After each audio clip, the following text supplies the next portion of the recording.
Bonjour à tous et bienvenue pour votre émission Pourquoi Padré. Aujourd'hui, nous avons la question de Charlotte qui nous dit « Depuis le Covid, j'ai régulièrement des idées noires. Comment le Seigneur peut-il m'aider ?» Alors, chère Charlotte, d'abord, je vous le dis, je suis de tout cœur avec vous. Vous parlez d'idées noires, de pensées de mort et peut-être aussi cette idée lancinante qu'il serait mieux de mourir, que ça arrangerait tout le monde et que ça serait la fin de la souffrance. Alors, mon premier point, c'est de vous citer un verset plein de bon sens dans le livre de Ben Sira le Sage. « Fais venir le médecin, le Seigneur l'a créé lui aussi, qu'il ne s'écarte pas de toi, car tu as besoin de lui. » Oui, quand on ne va pas bien, quand les idées noires sont régulières, on ne peut pas rester seul, il faut se faire aider.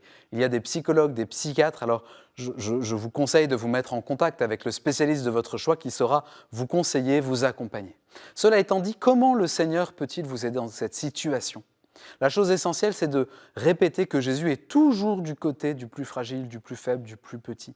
Et même si c'est difficile pour vous de l'entendre peut-être aujourd'hui, si vous ne le ressentez pas, peu importe, je vous le dis de sa part, votre vie compte pour lui. Elle a du prix à ses yeux et il vous aime. Jésus est de votre côté. Il connaît ce que vous vivez. Entendez ces phrases que Jésus dit pendant la Passion. À Gethsémani, à la veille de sa mort, il dit « Mon âme est triste à en mourir ». Peut-être on le dit un peu vite le vendredi saint, comme ça en passant, mais si on écoute bien « mon âme est triste à en mourir », c'est vraiment une idée noire. C'est-à-dire que Jésus est transpercé par une angoisse qui le broie. Il sue des gouttes de sang tellement il souffre psychologiquement et moralement. Et sur la croix, il s'écrie « Mon Dieu, pourquoi m'as-tu abandonné ?» Là encore, ça n'est pas du théâtre, ça n'est pas une phrase pour optimiser la dramaturgie du spectacle. Non, Jésus, dans toute son humanité, est complètement vidé. Il n'a plus aucun ressort intérieur. Il ne lui reste qu'un immense acte de confiance posé dans tout le dénuement de son humanité. Et dans cet acte, c'est en notre nom à tous, en votre nom à vous, Charlotte, qu'il dit à Dieu son Père, « Papa, entre tes mains, je remets mon esprit. » Voilà, le Christ est à votre côté. Prenez un crucifix en main, gardez-le près de vous.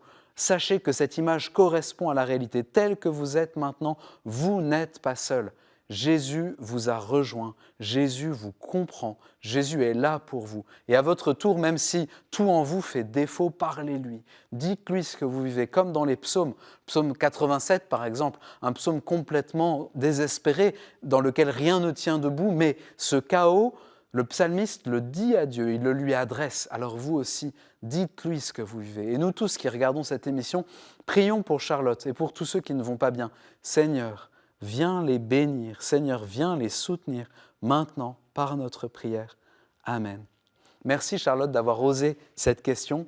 Merci à tous pour vos questions que vous nous envoyez par email à l'adresse pourquoipadré@ktotv.com ou sur les réseaux sociaux. Et vous retrouvez cette vidéo et toutes nos vidéos sur le site ktotv.com. À bientôt.